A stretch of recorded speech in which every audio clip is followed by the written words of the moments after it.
踏上冰雪之路，走上雪山之巅。冰雪之路，默默为伴。大家好，我是四环，我现在正在爬318上的安久拉山。今天从这里出发。这是昨晚睡的风水宝地，风吹就凉，下雨就黄。风雪从这个山谷吹下来，吹了一个晚上，一大早还下雨，又是风又是雨的，不凉就黄。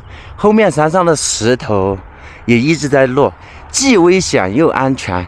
幸好滚不到帐篷这里，帐篷在这里，它只能滚到这里。帐篷上的雨水已经晒干了。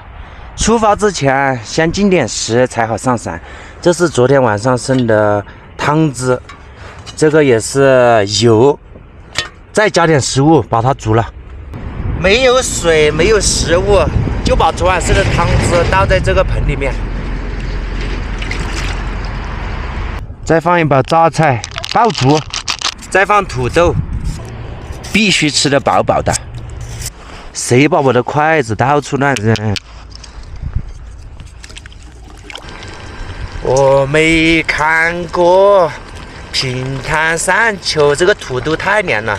怎么触摸花开沼泽？嘿，等我找到你。熟了，默默，来尝一下，试一下毒，看一下味道怎么样。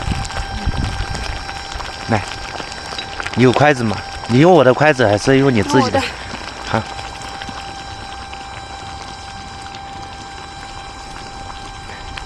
高大人做的好吃吧？好吃。对，就是山珍美味，就吃点土豆都是山珍美味。鸡鸭鱼肉只是暂时，粗茶淡饭、土豆萝卜才是常态，才吃不腻。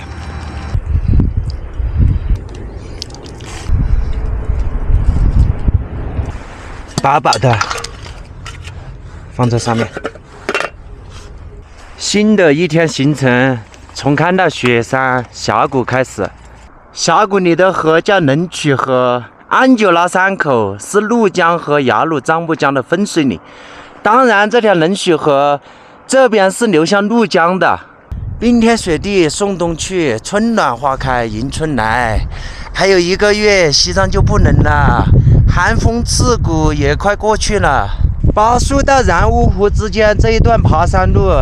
和其他高山垭口不一样，路缓且直，而且还有下坡。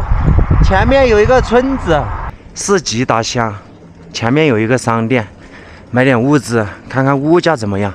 老板，买2包最便宜的烟。好的们，大钱们，然后再买一盒这个雪玉，雪玉嘛，这个多少钱？这个50，这个不是25吗？这个？对啊，啊。50，这个50就50。50的雪玉有了，口粮不能断。入乡随俗嘛，还买了水挂面，这一袋总共93块钱，物价蛮高的。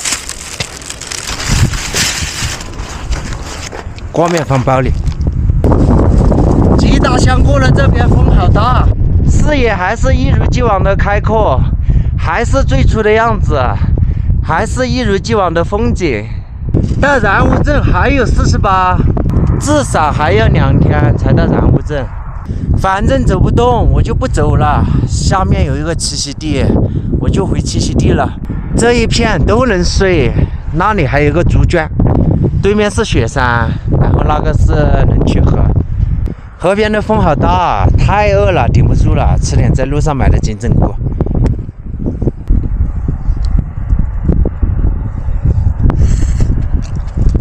又吃上金针菇了，这金针菇千万不能嚼太烂，能直接吞最好。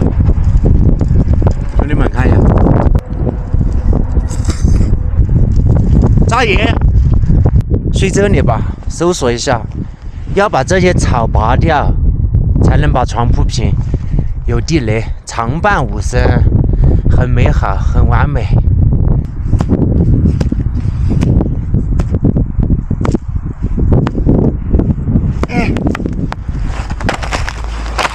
今晚吃高档菜，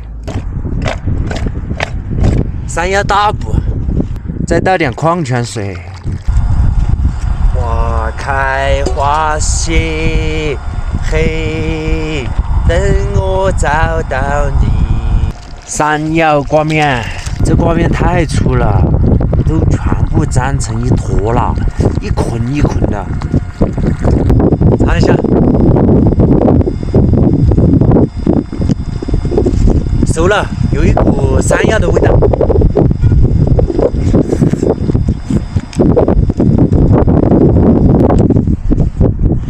正是即是千锤万凿出深山，烈火焚烧出的山。早上从有大风的峡谷中醒来，晚上又扎营有大风的河边，粉骨脆身全不怕，要留清白在人家。这种最有营养，煮的营养绝对不会丢失，好吃。